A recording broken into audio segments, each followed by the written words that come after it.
India is making great efforts in green growth and energy transition.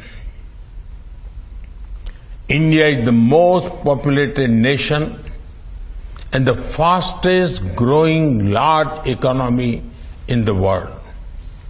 Yet, we are moving strongly on our climate commitments. India has shown leadership in climate action.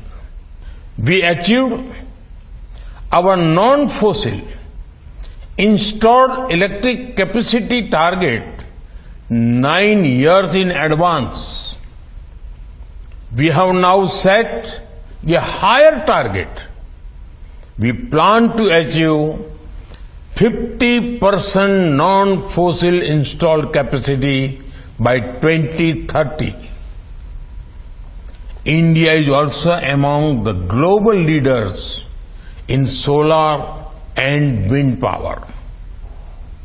I am happy that the working group delegates visited the Pavagadh Solar Park and Modera Solar Village. They have witnessed the level and scale of India's commitment to clean energy.